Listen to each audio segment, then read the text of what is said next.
Una vez vista Verónica, el personaje sobre el que más incógnitas quedan por resolver es el de Sor Narcisa, esa monja que trató de guiar a Verónica para que ésta lograse devolver al demonio al lugar del que nunca debió salir. Paco Plaza lanza esta vez directamente a Netflix la película precuela que lleva por nombre el mote que las alumnas del colegio pusieron a la monja y en la que vamos a conocer la historia de esta y el por qué decidió dañarse los ojos para siempre. Resumiendo, Hermana Muerte.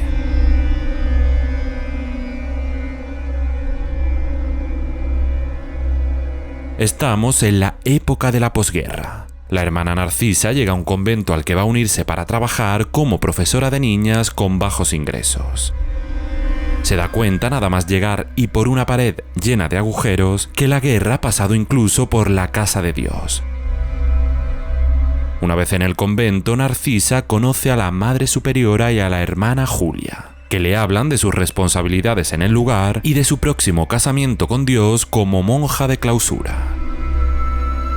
La Madre Superiora está muy emocionada por conocer a Narcisa y porque ésta se haya ofrecido como voluntaria para enseñar a las jóvenes el camino de Dios. Sabe de su historia como la Niña Santa de Parablasca.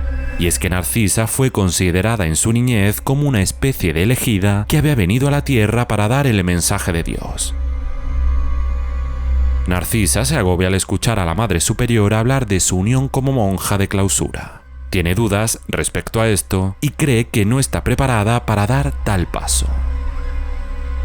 Desde que empezó a crecer y a notar el fuerte peso de ser considerada una santa, ha comenzado a dudar de su supuesto don y de si está estafando al mundo. Aún así, ahora prefiere centrarse en su nueva responsabilidad.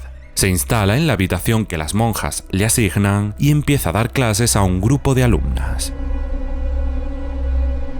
Entre ellas está Rosa, con la que Narcisa enseguida conecta. La niña parece sentir las mismas cosas que Narcisa percibe. Ha visto cómo una silla se ha caído sola en su habitación, ha escuchado varios susurros desde que llegó y ha empezado a sentir la presencia de un espíritu que parece llamar a su madre.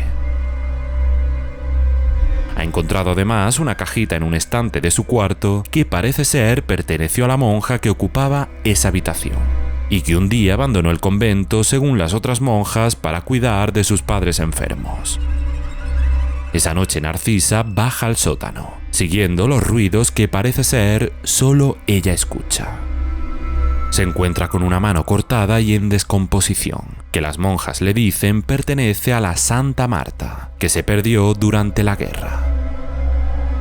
Tras el extraño momento se encuentra con la hermana Sagrario, que está agobiada por intentar sacar a tiempo unos pastelitos. Insiste a Narcisa en que pruebe varios de ellos, y mientras la mira atentamente, Narcisa nota que lo que está comiendo son ojos humanos. Narcisa se despierta sobresaltada y entiende que todo ha sido un sueño. Bueno, todo no, solo lo de comer pastelitos con restos humanos. Encuentra entonces un dibujo extraño en la pared que simula un ahorcamiento. Y se entera mediante Rosa que ese dibujo es menos insignificante de lo que parece. Narcisa comienza a agobiarse y a dudar seriamente de si debe seguir allí o no. Por mucho que lo intenta, no puede deshacerse de las espeluznantes visiones que ha empezado a ver, y que también empieza a notar Rosa. Ella y sus amigas ven la imagen de una niña en una bañera pidiendo ayuda. Encuentran tras vaciarse un mechón de pelo enorme. Rosa trata de explicarle a las monjas lo ocurrido, pero en lugar de escucharla la castigan y le pegan cuando una de sus compañeras aparece con mechones de pelo cortado.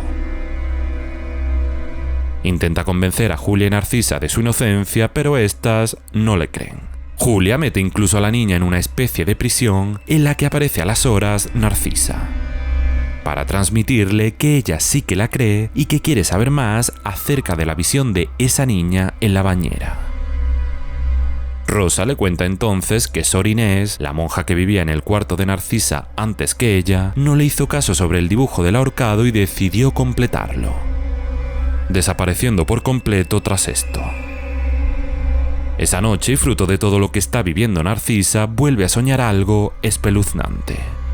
Esta vez, la Madre Superiora le ha dado el vestido de Inés para que lo use en sus votos, y este ha empezado a atraparla intentando ahogarla.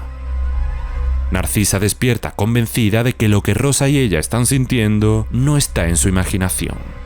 Pide a la niña que le ayude a descubrir la verdad y así ambas dibujan juntas el último tramo del dibujo del ahorcado para enfrentarse a lo que venga.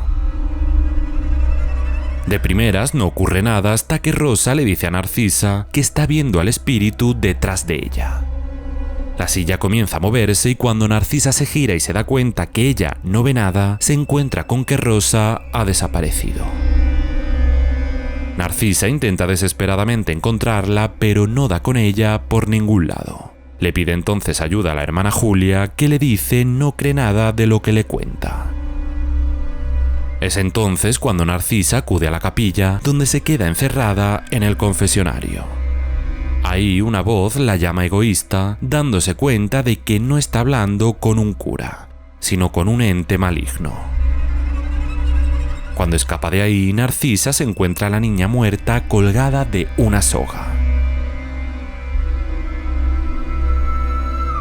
Narcisa se culpa por la muerte de Rosa y abandona el convento. Una vez fuera, extiende las manos como una cruz y mira al sol,